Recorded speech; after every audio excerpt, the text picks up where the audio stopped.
Boa tarde, pessoal. Está começando mais uma live da NUC. Eu sou Lavínia Springman, coordenadora de Medic Pro da NUC. E desde já eu quero agradecer a todo mundo que está nos acompanhando aqui no Instagram. Bom, hoje nós estamos aqui para falar um pouquinho do pesadelo de mamães, papais, titios, avós, que são as cólicas. E para isso a gente tem a participação da especialista no assunto, a doutora Natália. Ela é formada na Universidade de Santo Amaro, com residência pela Faculdade de Medicina do ABC e especialista em gastroenterologia e hepatologia pediátrica, pelo Instituto da Criança no Hospital das Clínicas. E para lembrar, as perguntas enviadas pelo Instagram essa semana, elas serão feitas ao longo da live, tá? Então fiquem ligados que a gente vai responder todas as questões, os questionamentos que vocês tiverem. Bem-vinda, Natália. Estamos aí e agora nós vamos começar com a Natália respondendo algumas perguntinhas. Obrigada.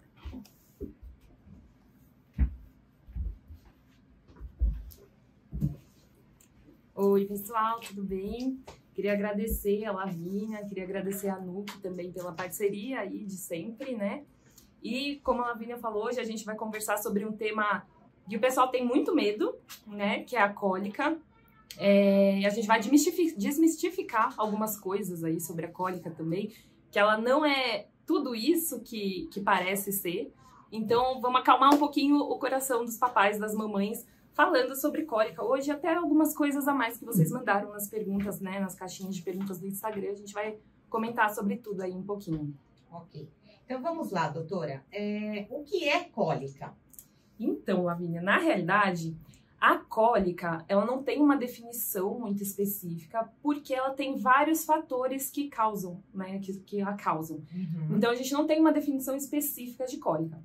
O que a gente sabe é que a cólica acontece em bebês que começa por volta de 15, 20 dias de vida, assim, mais ou menos, vai até uns 3 meses, em alguns casos pode durar até 4, 5 meses, né?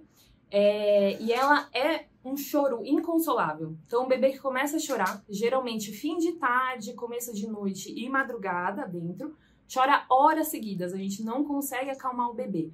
E por que que isso acontece? Vários motivos. Primeiro deles, imaturidade. Então, o bebê nasce, ele é muito imaturo, o trato gastrointestinal está se formando ainda aqui do lado de fora, né?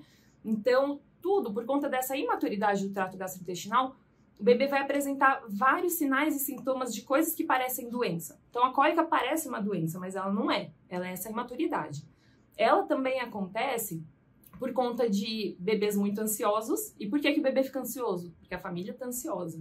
Então, isso é muito importante da gente conseguir controlar a ansiedade dos pais nesse momento de cólica, porque passa para o bebê. O intestino não sabe por onde ele tem que caminhar, então parte de cima trabalha para baixo, parte de baixo trabalha para cima, então fica uma bagunça dentro da barriguinha do bebê. Então, por esses motivos, a cólica acontece. E também a alteração de microbiota intestinal é muito importante. Não é nem que é alterada, mas ela está se formando. Então, todos esses fatores juntos vão causar no bebê esse choro inconsolável, que é a cólica. Que bacana. Salientando, a live passada, do mês passado, nós conversamos com a doutora Ana Carolina e ela falou, né, sobre a microbiota intestinal. Sim. Então, quem também tem dúvidas sobre esse tema, podem acessar a página da NUC e da Ana Carolina, que vai estar lá gravadinha, né, e da clínica aqui, da clínica da Clínica Pediátrica Crescer, para também tirarem as dúvidas, né? Sim, e é muito importante, porque são assuntos interligados, né? Microbiota também intestinal super interligada com a cólica, com todos os distúrbios funcionais que os bebês têm aí ao longo dos primeiros meses, então é importante.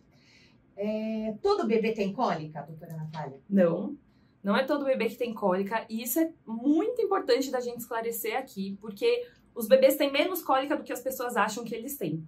Então, existem muitos trabalhos mostrando que a cólica ela vai muito da percepção dos pais e dos cuidadores. Então, para muita gente, todo choro é cólica, né? Então, o bebê começou a chorar, é cólica. O bebê tá se torcendo, é cólica.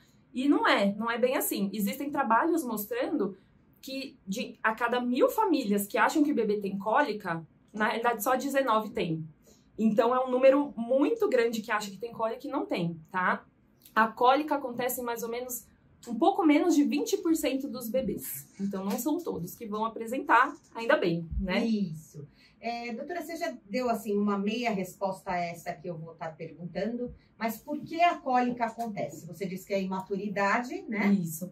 Então, a imaturidade do trato gastrointestinal, que ainda está se formando, então o intestino está tentando entender para onde que ele tem que se movimentar. Uhum. Então, como ele não sabe, fica uma bagunça. Uhum. Essa parte também de alterações de sistema nervoso central, então o bebê muito ansioso, né? O ambiente da casa, né? De ansiedade, muito nervoso, isso pode causar cólica.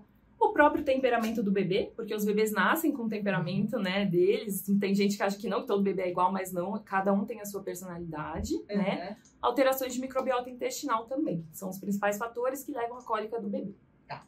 E como saber que o bebê está com cólica? Porque essa é a dúvida dos papais e das mamães, porque a criança não fala, e aí só chora. Então, esse é o meio dela se comunicar. Sim. E aí, como a gente vai estar prestando... Quais são os sinais que o bebê vai apresentar para saber, eu acho que ele está com cólica? Assim, então foi bem o que você falou. O choro é uma forma de comunicação do bebê. Então, primeira coisa, o bebê começou a chorar, vamos olhar o que está acontecendo.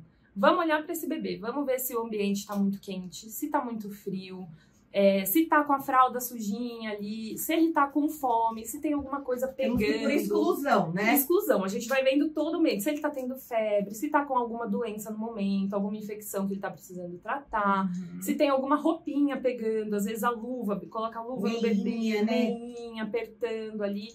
Olhou tudo, se tá com fome, se quer mamar, olhou tudo, não é nada disso, pode ser cólica. Lembrando que durante o dia não acontece a cólica. A cólica é de fim de tarde, à noite. Sempre mais ou menos no mesmo horário. Sempre mais ou menos no mesmo horário. Então, fim de tarde, noite, madrugada dentro, aí é cólica. Outros momentos do dia, não. E a cólica lembra que é o choro inconsolável. Então, o bebê começa a chorar. Não tem nada que a gente faça que acalme o bebê, que tranquilize o bebê. Então, essa é a característica principal da cólica. Ok. E aí ele fica vermelho, aquela coisa pode com a perna mais... Ele pode ficar vermelho, roxo, se retorcer todo, mas aí entra uma outra questão. Que eu vou estar perguntando também, né? Que veio na caixinha de perguntas também, que todo mundo confunde com cólica, que é a disquesia. Muitos bebês têm disquesia e não têm cólica. Então, também, por isso, às vezes, a gente acha que o pessoal acha muito que o bebê tem cólica, mas na realidade são outras coisas, outros fatores. Ok, né? Então tá, vamos lá. Vamos por partes, aí a gente daqui um pouco entra nessa Maravilha. Cólica e refluxo, pode ser sinais de alergia à proteína do leite de vaca? Pode. Então, o que acontece, né? Vamos fazer um resumão aqui do que pode acontecer. Então, bebê nasceu, trato gastrointestinal vai se formar. Não é só o intestino que está se formando. Então, esôfago, estômago, musculatura, inervação, tudo está se formando, né? Então, por conta da imaturidade, esses distúrbios que não são doenças, né, que foi o que eu falei, vão começar a aparecer. Então, quais são esses distúrbios? Regurgitação, um bebê que fica regurgitando toda hora. Cólica, disquesia, constipação, tudo isso pode acontecer por conta dessa imaturidade. E isso que deixa os pais muito ansiosos.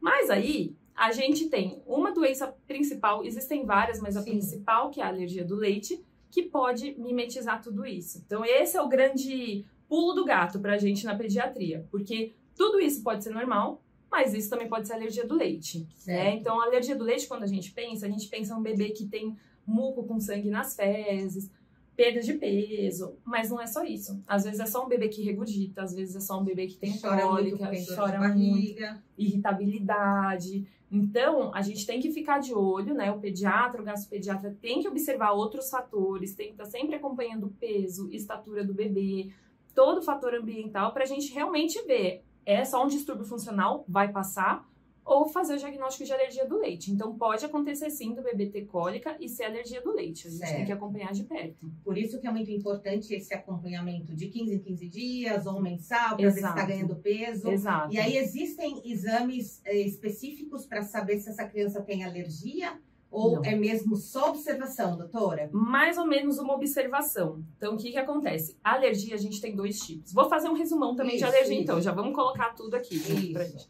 Alergia a gente tem basicamente 2 tipos, falando assim, muito superficialmente, tá? Sim. A gente tem um tipo que chama IgE mediada e um que chama IgE não mediada.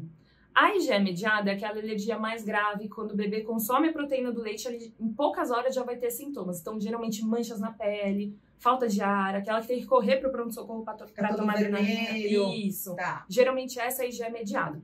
O gastropediatra, quem cuida dessa é o alergista. O gastropediatra cuida mais da IgE não mediada, que são dos distúrbios do trato gastrointestinal. Então, é um bebê que consome a proteína do leite, vai consumindo, e o nosso sistema imunológico, depois de algumas semanas, às vezes até alguns meses, vai apresentar alguma coisa. Então, sangue nas fezes com muco, ou a regurgitação, ou a cólica, vai apresentar alguma coisa de trato gastrointestinal. Pode apresentar pele também respiratória, mas é muito mais comum trato gastrointestinal. Certo. E aí, a gente não tem nenhum exame de sangue específico para isso, não existe. Esqueçam exames de sangue para esse tipo de alergia, tá? E aí, como que a gente faz? A gente faz uma coisa que a gente chama de TPO, que é o teste de provocação oral. Como que é isso? Mães que amamentam, elas tiram por um período específico, que o médico vai conversar com vocês, o leite da dieta dela.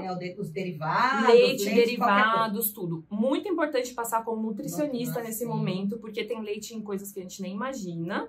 Então, tem que passar com um nutricionista, acompanhar com o gastropediatra, vai fazer essa dieta de isenção de leite por algumas semanas.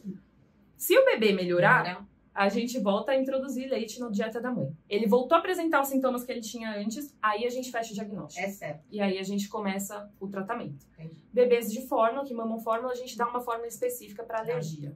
Tá? Tá ótimo. É normal que o bebê regurgite? Se sim, até quando e qual a quantidade? O que é o normal e o que é o patológico? Tá, perfeito. Então, desses distúrbios funcionais aí que a gente está falando hoje, que são coisas normais do amadurecimento do bebê, a regurgitação é a que mais acontece. É o distúrbio funcional mais comum no primeiro ano de vida. Até 67% dos bebês vão ter. Então, esse, a grande maioria vai passar por isso. E ele acontece porque esôfago e estômago muito pequenininhos. Então, todo leite que entra ali não cabe, precisa ir para algum lugar, então volta. Entre o esôfago e o estômago, a gente, adulto, ou as crianças mais velhas, né, eles têm um esfíncter, que é uma estrutura que fica ali fechadinha para não deixar o que está no estômago voltar para o esôfago. Os bebês até 6 meses têm essa estrutura aberta. Então, eu sempre falo para os pais, tem algum paciente meu vendo essa live, eles sabem, por dentro o bebê é uma garrafinha de água sem a tampa. Além de só ter leite ali, prestes a, né, então além de só escapar, só entra líquido e não tem a tampinha. Então, qualquer esforço que o bebê faz, por exemplo, tá com cólica, vai chorar, se contorcer, vai voltar. Tudo que ele faz, vai trocar voltar. A fralda. Troca a fralda, volta. Vai brincar com o bebê, volta. Vai levantar o bebê, volta na cara dos pais. Já vi vários vídeos, né? Isso acontece. Então, se o bebê tá assim, regurgitando, mas tá ganhando bem peso, tá feliz, tá dando risada, mama, cresce bem, se desenvolve bem, a gente chama esse bebê de regurgitador feliz, ou bebê queijinho. Maravilhoso, bebê ótimo. Não tem problema. Não tem problema. Agora, se ele fica regurgitando, ele perde peso, ele tem uma cólica muito importante junto, ele tem sangue nas fezes, então regurgitação com alguma coisa que a gente fica meio de olho, assim, aí pode ser doença. Que aí pode ser tanto alergia do leite, quanto doença do refluxo, ou alguma alteração anatômica mesmo, que ele nasceu com isso. Então a gente vai sempre investigando. Tem que investigar. Tem. Certo. E qual é o cuidado que a gente tem que ter com esses bebês com refluxo? Bebê, se ele mama só peito, gente, depois de mamar, deixar uns 30, 40 minutinhos de pé, sentadinho. Evitar, depois de mamar, brincar, trocar fralda. Então, faz tudo isso antes dele mamar. Mesmo que uma queixa dos pais muito comum mas antes da próxima mamada, ele regurgita ainda o que tinha na mamada anterior. Tudo bem, não tem problema. Mas depois da mamada de agora, você não vai fazer nada disso com ele. Vai deixar ele mais calminho, tá? Bebês que mamam fórmula, a gente consegue fracionar as fórmulas, né? Então, diminuir a quantidade mais vezes por dia. Existem fórmulas específicas para refluxo, né, para essa regurgitação. E basicamente é isso que a gente tem que fazer e esperar que vai melhorar. Quando que isso vai melhorar? A partir dos 6 meses começa a melhorar. Tá? Então, até 6 meses é um período que volta bastante. piora com 4 meses na maioria dos bebês. Ninguém sabe por quê, mas bebê com 4 meses que tem regurgitação pode ter uma piora do quadro. E aí com 6 meses, além dele começar a comer alimentos mais sólidos, né, que é a época da introdução alimentar, o esfíncter começa a fechar um pouquinho, então isso vai diminuindo. Então até 1 ano e meio a gente espera que ainda tenha umas regurgitações. Passou de 1 ano e meio, ainda regurgita, tem que investigar. Ok. Bom, nós estamos nos aproximando no final da nossa live. Passa rápido, né? Nossa, passa muito rápido. Mas a gente tem aqui, eu vou aproveitar e fazer algumas perguntas que foram enviadas, né? Pelas nossas mamães, pelos papais ou quem está nos assistindo. Eu selecionei aqui as perguntas. E aí eu vou estar perguntando. E aí vamos ver aqui o que elas me perguntam. O que fazer quando às vezes ouço meu bebê arrotar e chego a ficar 30 minutos esperando e nada acontece? Então, assim, ela demora 30 minutos, ele não arrota. Passando um tempo, ele arrota. Assim, o bebê ele não precisa arrotar em todas as mamadas, tá? Isso é um mito. A gente sempre tem que deixar o bebê um pouquinho de pé. Se é um bebê que não regurgita, né? A gente mamou, seja fórmula, seja mamadeira, vai ficar uns 10, 15 minutinhos de pé, sentadinho, pra ver se arrota. Arrotou? Ótimo. Não arrotou? Ou é porque não engoliu ar na mamada, ou é porque arrotou e a gente não ouviu, ou esse gás foi lá pro intestino e vai sair depois. Então não tem problema se o bebê não arrotar. A gente só deixa mais tempo os bebês que têm a regurgitação. Então, o bebê que tem regurgitação vai ficar 30, 40 minutinhos de pé. Mas não tem problema nenhum se o bebê arrotar na hora, arrotar depois, isso não quer dizer nada. A Kênia Florencio perguntou: minha bebê tem 1 mês e as cólicas só atacam na madrugada. É isso. Ela toma fórmula e leite materno. Tô desesperada. Eu sei que é desesperador. É muito desesperador. Quem tem bebê em casa e passou por isso sabe o quanto desesperador é. Seu bebê tá lá sofrendo com cólica e você não ter muito o que fazer, né? Então, eu sei que é desesperador. É Kênia? Kênia. Eu sei que é desesperador, Kênia, mas vai passar. Prometo que vai passar, se for só cólica mesmo. É bom que você acompanhe com pediatra, com gastropediatra, que se for cólica, conforme seu bebê vai crescendo, isso vai passar e você nem vai lembrar que isso existiu. A Carol perguntou: minha bebê não chora, só resmunga. Pode ser cólica? Ela toma fórmula e mama no peito. Pode, assim, não é tão característico, porque a cólica é aquele choro inconsolável, né? Então, mais desses resmungos, a gente pensa mais em gases mesmo, porque o bebê não consegue, muitos bebês não conseguem eliminar toda a quantidade de gases, a gente pensa mais na questão de microbiota mesmo. Então, bebês que mamam fórmula e peito ao mesmo tempo têm essa dificuldade para estabelecer mais rápido uma microbiota mais estável, porque são microbiotas diferentes, né, que a gente está colocando lá dentro. Pode ser da disquesia. Então, só os resmunguinhos é super normal de um bebê, tá? Bebês resmungam mesmo. Então, não precisa preocupar se for só isso. Se todo o resto estiver bem, não acredito que seja cólica. Tá. A Mari está perguntando aqui o que a mamãe deve evitar comer, pelo menos nos primeiros meses, para que evite a cólica no bebê. Se tem relação ou não. Essa pergunta é muito frequente também. O pessoal pergunta muito. Não tem relação, gente. Então, isso também é coisa das nossas avós, já caiu por terra. A mãe pode comer tudo, a não ser que ela tenha alguma doença que precise de restrição, né? Alguma restrição alimentar. Mas pensando em cólica do bebê, lembra que a cólica do bebê é uma questão de imaturidade do próprio intestino dele. Então, a mãe pode comer de tudo, tá tudo liberado pra vocês. A não ser que toda vez que a mãe come, sei lá, por exemplo, toda vez que eu como chocolate, eu sinto que meu bebê fica mais desconfortável. Então, diminui a quantidade, né? Come em tempos mais espaçados. Mas não tem nada que a mãe tenha que parar de comer para evitar a cólica do bebê. Tá. Agora, uma pergunta que não quer calar, que a gente já conversou um pouquinho. Qual a diferença de cólica e disquesia? Se é a mesma coisa? Não é a mesma coisa. Essa é a pergunta que não quer calar mesmo. Então, o que acontece? Disquesia também é um distúrbio funcional muito frequente. Parte boa também vai passar com a maturação do intestino. Parte ruim é o que mais demora para passar. Então, disquesia é o que vocês confundem muito com cólica, que é um bebê que aí, qualquer momento do dia, de manhã, de tarde, de noite, durante a mamada, começa a se contorcer, dobra, estica as perninhas, fica vermelho, roxo, grita, chora, berra. Depois de uns 20 minutinhos isso passa. Depois de um tempo acontece de novo. Depois de novo. Isso é a disquesia, é o bebê que ele precisa entender e aprender como que faz para soltar pum e fazer cocô. Então, para o bebê soltar pum e fazer cocô, ele tem que aumentar a pressão intraabdominal, fazer força na barriguinha e relaxar o assoalho pélvico. Então, fazer força e relaxar ao mesmo tempo. Para esses bebês é muito complexo um negócio desse. Então, isso vai acontecer até uns 9 meses. Às vezes até um pouquinho mais a gente vê, mas teoricamente até os 9 meses. Então, acontece muito durante a mamada, porque o bebê tá lá mamando.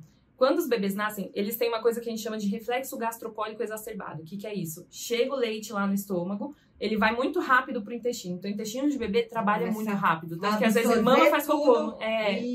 Passa tudo muito rápido ali.